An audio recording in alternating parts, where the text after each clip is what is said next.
This little Micro Four Thirds camera might just be one of my favorite adventure cameras of this year, but there are a few things that have kept me from going all in on this camera. This is the OM system OM5 Mark II, and a little while back I actually did the launch of this camera, and since then I've gotten to use it a whole ton more, and I honestly think it's one of my favorite cameras. And I also got to take it out with B&H Photo for a whole video series that we did in Washington, and I was really blown away with the results of this camera. And I compared it to a full frame Sony A7CR, which is another one of my favorite cameras of all time, and I was pretty astonished of the results. So I'll kind of show that a little bit later towards the end of this video, a side by side where I compared the two images directly to one another, a full frame camera to a Micro Four Thirds camera. Micro Four Thirds.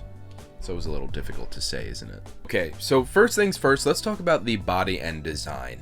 And here I have the silver option of the OM5 Mark II. There are three colorways. The sand beige option is by far the best, and I know this also because I'm pretty sure that one is either sold out or largely selling much better than the other ones.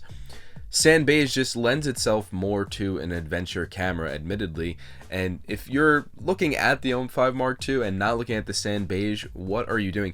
The silver option is honestly, like, you know, it's not like this affects the camera quality in any way, but everybody wants a half silver camera or whatever. For the Sony A7CR I am actually filming this video on, I opted for the half silver option because it's got like that vintage feel. It's so much more fun than the black one. And honestly, the silver OM5 Mark II looks a little, it kind of looks a little bit cheap. The sand beige looks much more premium than this build. Everything's a little bit plasticky, however the grip on this thing is just incredible. But the colors are not necessarily what makes this camera so special. It is the form factor and size.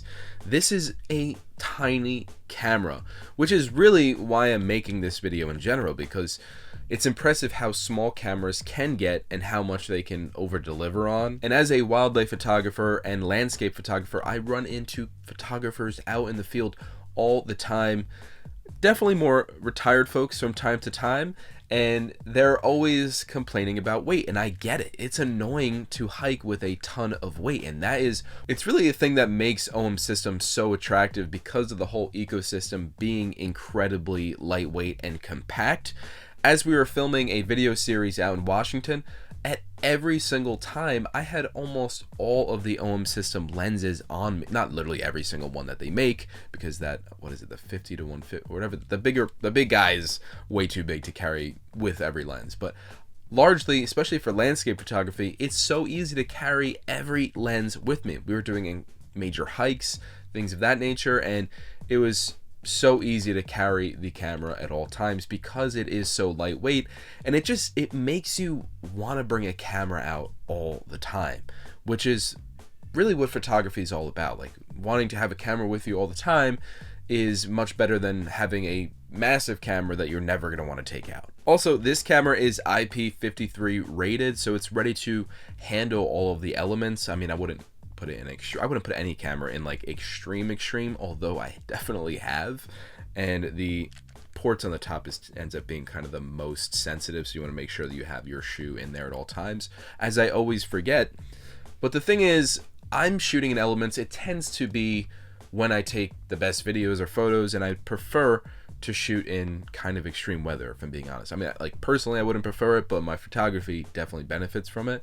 So having a camera that you can rely on that's going to show up and be your adventure buddy is important. So being IP53 rated is important, and it doesn't really feel like you have to baby this camera. It feels rugged enough to do the task. Other things on the body, they upgraded to a USB-C on this one, which is great because as someone living in a camper, I don't like to have a million wires everywhere. Like, it drives me nuts. Like, I want to have USB-C only for pretty much everything. All right, this is a random tangent, but I've even got, why is this man pulling out a Milwaukee drill in the middle of this camera video? But I even have a USB-C charger for this drill because that's how much I like to use USB-C. Don't ask me why I have this drill right off camera, but I do. Such is life when you're living on the road. But the OM5 Mark II body is really impressive. It's only got a regular flip out screen, not an articulating up screen, but I've never minded that because if I want to go up, I'll just kind of flip it out and then tilt it up. It's not a problem at all. One thing I do hate is micro HDMI, and every OM system camera I believe has micro HDMI. And the reason I dislike it so much is because I do use monitors to record the screen and whatnot, and it's just so it breaks all the time. This one time we were shooting with the OM1 Mark II in Acadia National Park, and we went through like 3 HDMI cords because when I'm out there, you know, it's an adventure. You're going to knock things, and it's gonna, like, I've cracked so many HDMI cords that way, and it's just it's unavoidable. So I don't know what they can even do about that because it's such a small camera. And micro, I mean, a lot of cameras have micro HDMI, so I would prefer full size, but I think everybody would, and I don't even know where they would put it on a camera of this nature. But it's just something to note if you are shooting this camera with a monitor, which I understand is a very niche use case in general. This camera is only 20 megapixels, and despite it being a rather low resolution camera in comparison to my other cameras, I still really loved the results out of it.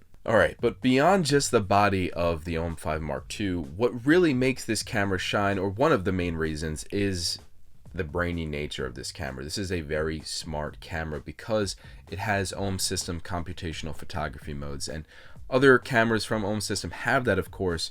And this, in my opinion, is what really makes OM system shine, and even more attractive, especially to beginners, because there's a lot of manufacturers that aren't doing this aside from them. And what is computational photography? It is essentially a way to make the cameras a little bit smarter so that you don't have to carry filters around, do certain things. It's kind of like, I don't want to say it's AI, it's not AI, but it's like having a computer really built in that's doing these processes with your photos to maybe blend them together or merge them together. That way it's limiting your post-processing work, and overall makes photography a little bit more fun, perhaps a little bit easier. And I mean, more specifically, what are the computational photography modes in this camera? Live ND is one of the computational photography modes, which stands for Live Neutral Density Filter. It's essentially a computerized version of a physical ND filter, so that way you don't have to carry around or even purchase additional NDs and have to screw them onto your camera. You just go into the settings here, turn that on, and you can take those, of course, sought after photos of the smooth waterfalls and things like that. Mixed with the electronic image stabilization, this also has IBIS, in-body image stabilization, a physical 5-axis system, but also electronic image stabilization so that you can take these incredibly long exposures and still have it be tack sharp, which is very impressive. It also has HDR. A lot of cameras these days have HDR, and this will either have multiple photos taken separately so that you can blend them in post. Maybe you want to save on the post time. There's also an option to have it blend those photos in camera. What does that do? Essentially, it expands the dynamic range of the camera that you're shooting with the OM5 Mark II. So if you're photographing a scene that is very, very bright highlights and very, very dark shadows, it'll help to blend those together in a way that you can get a nice, even exposure.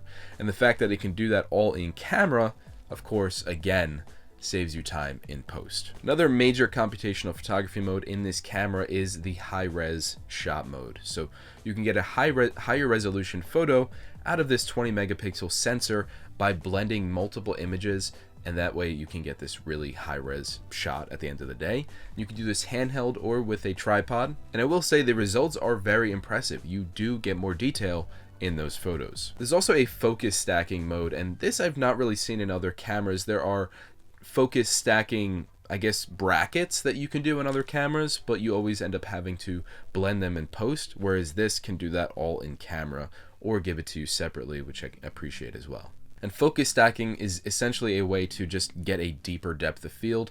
Maybe you've got a scene where the foreground is out of focus, but your background is in focus, and you just can't close down the aperture enough to get the entire scene in focus. Well, that way you turn on focus stacking, and it'll shift the focal plane across the entire scene to get the entire scene in tack sharp focus. Alright, so now jumping into the actual image quality of this camera. Like, how are all these results, and what are my thoughts on this camera's image quality itself? How does it compare to full frame cameras? And If I'm being perfectly honest, 20 megapixels, I've been having this conversation a lot in recent times. Like, everybody's always wondering, like, how many megapixels do I really need? In today's day and age, the answer is really not that much, and you could do certain manipulation around it in post. However, I do end up opting for higher resolution cameras, mostly for, I guess, posterity over time. Like, I want to have things captured with the most detail possible, I guess, in case I want to do anything with it over time. Like, why would I opt for a lower resolution camera when I can opt for a higher resolution camera? But I do think that 20 megapixels is certainly more than enough for anything on social media, and perhaps in photography's day and age today, I think that this is more than enough, especially for landscape photography. And the fact that you can expand that a little bit with high-res shot mode makes this camera all the more attractive. For wildlife photography, you may be thinking, well, okay, I'm going to crop in post. How am I going to crop on a 20 megapixel image? Well, I think you could probably crop just slightly, but the fact that this is a micro four thirds sensor means that the image is already inherently 2 times cropped from a full frame sensor. So you're going to be incredibly close to wildlife as it is, hopefully not physically, but at least with your lens.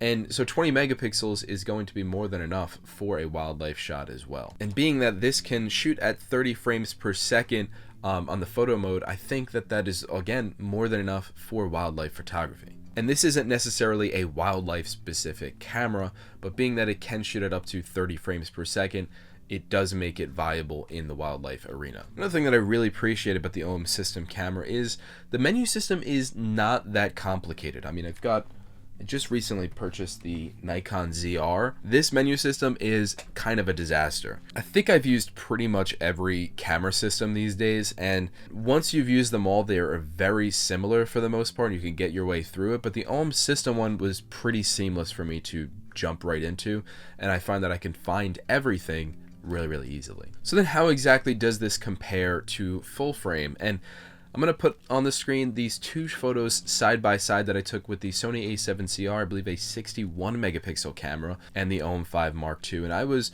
pretty blown away by just how well the OM5 Mark II actually held up. Now, we're on YouTube here, and this video is going to get compressed once I upload it, and you're not really going to be able to tell a difference. But when you zoom in, I don't know in what scenario you would do this, but really if you wanted to crop your scenes up, like if you wanted to really do some heavy cropping, then you're going to want to opt for a higher resolution camera. So I could see where that would be useful, perhaps in wildlife photography, or if you're someone who likes to pull multiple scenes out of one photo, or if you're blowing up a photo on a massive billboard or something. Also, this is a 12-bit photo camera. Like, you're even shooting in RAW, you're only going to get 12-bit images. Whereas with the Sony A7CR and many cameras nowadays, it's a 14-bit image. What does that mean? Significantly more color information, more detail, and just more information and latitude to work with in post-processing. But I was still very impressed with the dynamic range, even without the HDR mode on the OM5 Mark II, and I found that it was plenty to work with in post anyways. And of course, if you want to expand that, you could just turn on the HDR mode. Now, a 20 megapixel sensor and 12-bit photos doesn't leave you a whole lot of room to crop and post or even manipulate your exposure. So that does mean that you or at least want to, which is always what we aim to do, get as much of your exposure and composition dialed in the field as possible, because that's really where this camera is going to excel, and honestly, as is the case for every camera. So now we've run through much of the camera and my thoughts on it. What are the downsides of this camera? And there are certainly some, and the video is not for me, in my opinion. It only shoots 8-bit video, and I think 10-bit video is pretty much necessary in today's day and age. So I've never really opted for OM system cameras in general for video. It is capable of video, so if you're not a video first person, then it, I guess, is fine if you're not really planning to use the video, or if you just need it in rare circumstances. But if you're a true hybrid shooter, in the sense that I'm shooting probably 70% video and 30% photo, maybe more 50-50, but I need video to be really strong. Also, if you're planning to do a lot of portrait photography, I would not opt for this camera. And if maybe you're doing like 20% portrait and 80% landscape and wildlife, it's definitely good in that sense. Like, it can do portrait photography really well, pretty well. But micro four thirds in general, I don't favor for portrait photography because it's just the depth of field is not as shallow as a full frame, and to me that's just noticeable. Shallow depth of field, in my opinion, for portrait photography is how I like to shoot portraits, so I'd prefer to have a full frame camera for that sense. Not that I ever really shoot portrait that much, but it is something worth noting if that's something you're interested in and you wanted to shoot a whole range of different photography. So who exactly is this camera for? I would say it is a beginner friendly camera in that sense. Like, it is priced, I believe, around $1,200, so then add that plus a lens and you're entering the world of professional photography. And because it only is a single card slot, perhaps you're not doing full photo shoots with this thing, but because of its durability, it's really a great adventure camera. If you're someone who's shooting landscapes and wildlife, I really think it's a fantastic option for those two niches of photography. Portraiture, perhaps not so much. Street photography, yes.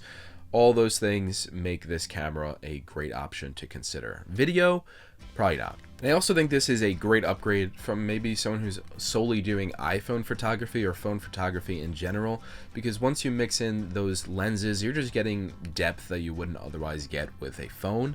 Those sensors are just kind of too small, and the lenses are just not going to get you the same results. So that paired with wildlife photography really can make a huge difference as well. But let me know down in the comments below, what do you think of the OM system, OM5 Mark II? What are you shooting with this? Let me know what you think of this video in general. I would love to hear it. If you're interested in purchasing the OM5 Mark II, I will leave a link in the description down below. That is an affiliate link, so it does help the channel, and I would greatly appreciate it, and it's at no cost to you. If you enjoyed this video, be sure to hit the like button and subscribe if you're new here. Thank you so much for watching, and I'll see you out there on the road.